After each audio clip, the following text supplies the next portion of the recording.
G'day folks, today I've made my way back to Lake William Hovell to do a little bit of winter trout fishing. Check this out.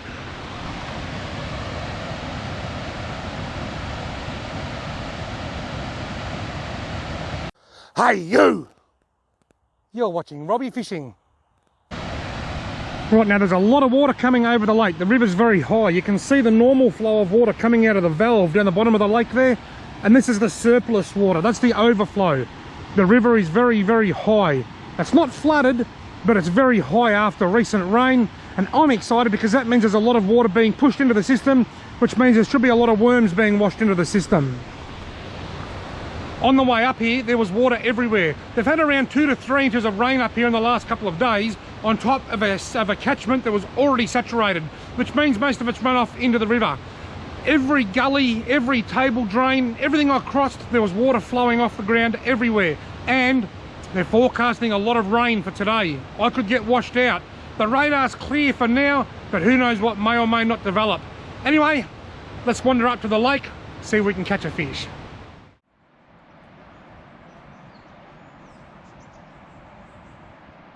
In the words of Bruce Lee, it's looking good. Right, now I've got my favourite part of the lake and I'm rigged and ready to go. Now I'm using Jan-Juck worms on both rods, but I'm using a different rig. I've got a running sinker rig on this rod and a paternoster rig on my other rod. I prefer to fish a paternoster rig.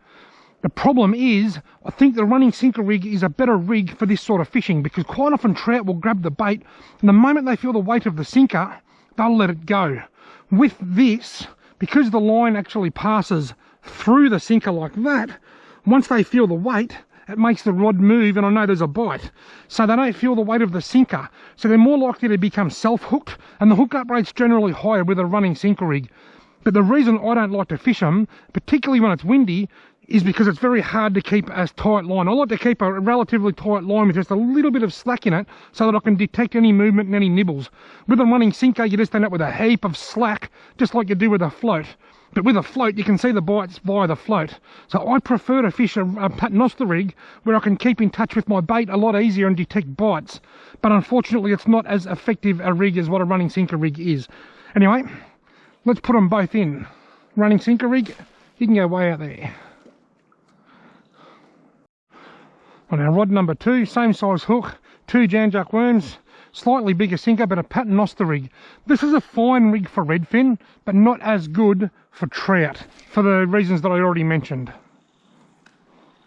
And that's out quite a lot further because it's a bigger sinker and it casts further. He's got a bite on this running sinker rig. The line's still really tight too. He's still playing with it for sure. He's playing with it. Missed him. He had me first bite. Oh, he took most of my worms too, that's a good sign. Alright, I'll chuck another Jan-Juck on. Right, I've got some fresh worms on. I like to have a big long tail hanging out like that, just so that it wiggles a bit and attracts the fish's attention. Now, I've only been here about 10 minutes or so that's a good sign. Wait, look, there's a fish on there. Oh, he's dropped it, bugger. I just put it in, put that in. And here he's back. I went over there to wash my hands. He's come on. He's pulling it. How did I miss that? That was such a good bite.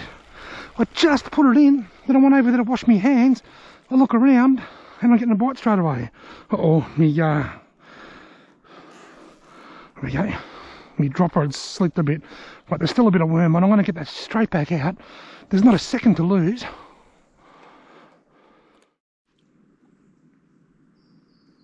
Gee, I love it when it gets like this up here.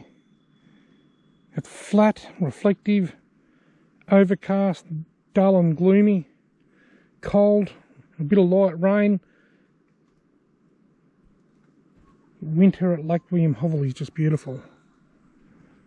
And it's so quiet, I can actually hear the water going over the spillway down there. It's a nice bite. That was a nice bite. Come on. Have another go. Okay, she's still there.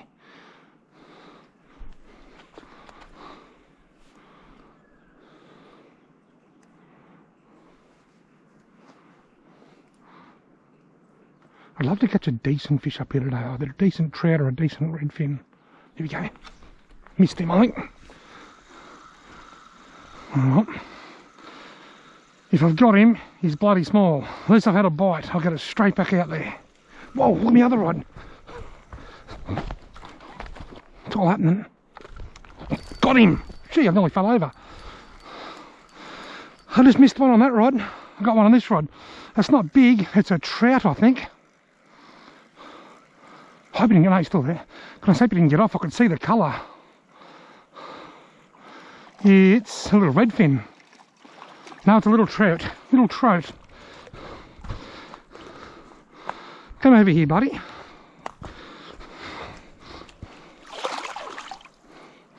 There you go, folks. I've had a few nibbles. I've only been here not even 20 minutes or so. A lovely little brown trout. Beautiful little brown trout.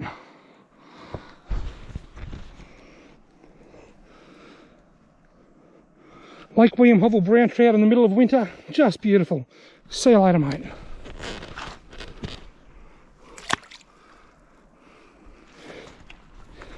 I'm on the board. You little beauty. I am on the board. I almost had a double hookup. Right, I've already put that line back in. I actually left the same worms on, which probably isn't best practice when you're trout fishing, but it shouldn't matter, I don't think. But I'm pretty much completely intact. But I had to put a fresh worm on the paternoster rig, and now it's starting to rain. Now this video could be cut short by rain. I could very well get washed out today. They're forecasting quite a significant rain event. And hopefully they're wrong. Hopefully they're right, but it just comes later than they think it happens tonight. Oh, I missed him. Bugger, that was a nice bite. Did I get him that time? No. Got him. Ha! Because of the wind, my line's dancing around quite a bit. I reckon it feels like a redfin. It's very small, whatever it is. It's a little redfin. That's a winter redfin, and he's hooked a little bit deep. Might get a quick pick. I didn't get a photo of the trout, so I might get a pick of it already.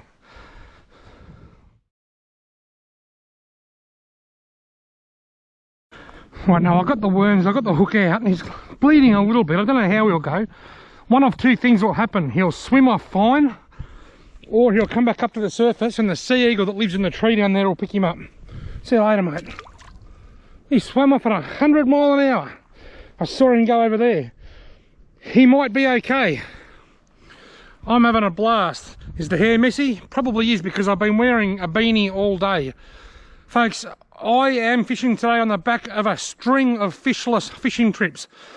The July monthly mashup is going to be a whole heap of opening scenes with no fish. I've just had a real fish drought. I'm in the middle of a real fish drought. Now, it's taken me 2 hours to catch 2 fish, but I don't care because I caught 2 fish. The fish drought is over and I'm having a blast. I've just finished cooking myself some lunch. Well, boiling some water because I'm having noodles today. About the trangia, I'm just going to let it burn off the last of its metho. That's like the campfire you've got when you haven't got a campfire. Pretty sure I'm not at any risk of starting a bushfire today. Alright, put this back out. A couple of fresh janjuck worms. Gee whiz, it's a wintry day up here today. Be lucky to be any more than 6 or 7 degrees, I reckon. Had a little bit of rain, but not a lot. It's windy again now. It's sort of been calm and breezy, then raining, then calm. But at no point has it been warm. In the last couple of weeks, I've been to Lake William, I've been to Broken Creek, I've been to quite a few places and just haven't had a touch. The fishing has just been so slow. Just getting a few nibbles on this rod at the moment. There we go, he's swimming with it. It's hard to... Did I get him? I think I did. I got him. Very small. Actually, I don't think I did. I think it's just a big heavy sinker on this rod. Oh no, I've got him. Here's a fish on here. The tiny, weeny little redfin. Look at him coming in. Look at that. Redfin number 2. 222 for 22, and he's hooked in the bottom lip. Mate, tell you a story swimming. I'm sitting in my car because the weather has turned a little bit inglorious. In other words, it's turned to shizen, and I'm sitting there and the rods are bouncing around because of the wind, and it's sort of doing this at the best of times. All of a sudden you just get that faster little tap, and I thought that was a bite. Right, 1 trout, 2 redfin on the board. It's slow, but I'm getting a few and I'm having a blast. Right now I've just free baited my hook. I'm just standing here talking at the top of my voice, having a ball, catching fish. And I look around and there's a couple of people standing right behind me. Where the hell did they come from? I must look like a real idiot. I must look like a real goose.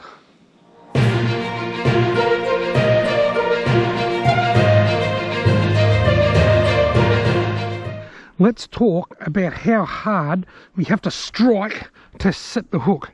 How hard do you have to lift the rod tip up and strike? Well, it varies. There are a number of things that come into play here. How much line you've got out, the type of line you're using, the type of bite, the type of fish, even the weather, the wind or the current can affect it. Basic rule of thumb is the more line you've got out, the harder you have to strike. Because, for example, both of these rods, I'm using 6 pound Maxima Ultra Green, which is monofilament line. Monofilament line has stretch. It stretches a little bit. You can't feel it just when pulling it like that, but over a greater length, a greater distance, the line will stretch. Now, if I've got a lot of line out, it's also going to have a lot of slack in it. So I need to really get it, heave back as hard as I can to take up the stretch and to take up the slack, or to take up the slack and absorb that stretch. On the other hand, if this line was just cast out there 4 or 5 meters, there's not going to be much slack and there's not going to be much stretch in that small amount of line, so I might just want a slight little hook, just a little jab to set the hook. If I'm in the boat fishing with my dad at Lake Buffalo or Lake William Hovell or Lake Nillicooty, wherever, and the bait is directly below the boat, say 8 or 10 feet, I usually just have to lift it a little bit. Quite often I'll hold the rod tip and just feel the fish pull down, then I'll just pull back up. But when I'm in a lake, whether it's here or off the bank at Nillicooty or off the bank at Lake Moodamee, where I'm casting big long distances out in the lake, you'll often see me, I'll bend down and I'll go heave, and I'll really pull really hard to set the hook. And that's why, because I want to take up that slack and absorb the stretch. Now, something else that can come into play is the type of line. If I was using braided line, well, that doesn't stretch. So the further out I am, I've still usually got a bit of slack to take up, but no stretch. So I might not need to pull as hard to set the line, to set the hook, if I'm using braided line. And if I'm fishing for small fish like a mountain galaxia, well, I'm not going to want to pull too hard because I'll pull its head off. Although I probably won't even hook up if I pull too hard. Basic rule of thumb when fishing from the bank at any lake, if you're using monofilament line, which many of us do for bait fishing, the less line you've got out, the less you have to pull back to set the hook. The more line you've got out, the harder you have to pull back to take up that slack and to absorb that stretch.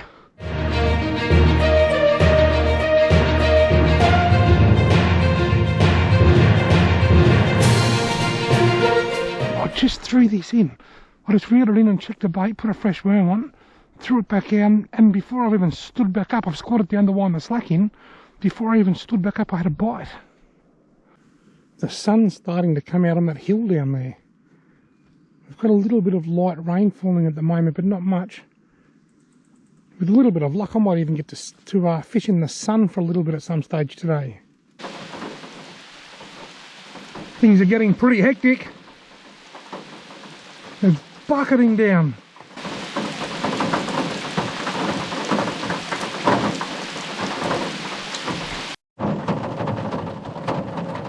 I'm getting a bite on that rod. As long as it doesn't, there it goes again. As long as it doesn't pull the rod in the lake, it's going to have to wait. Getting a real nice bite on this rod. It's pouring rain and I'm getting the best bite of the day. Bugger now, it's stopped. fish, you've got about 10 seconds to come back, and then I'm getting back in the car. I'm going back to the car. There's a bite. Oh, how did I miss that? That was a ripper of a bite.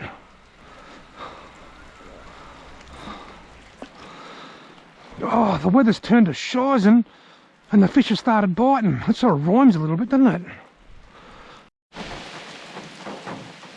Oh, getting a bite.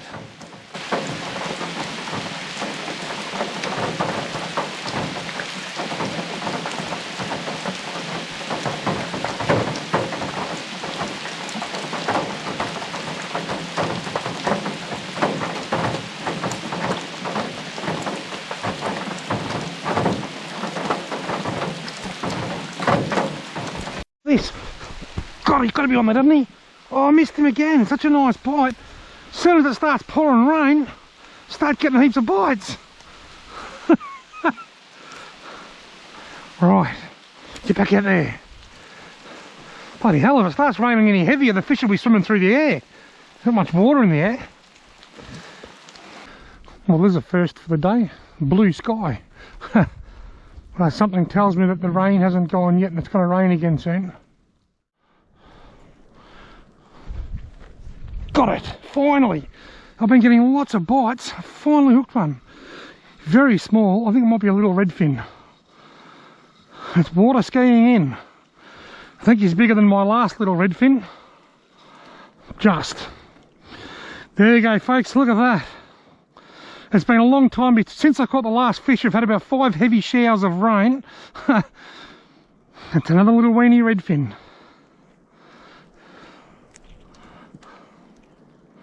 Come here, buddy.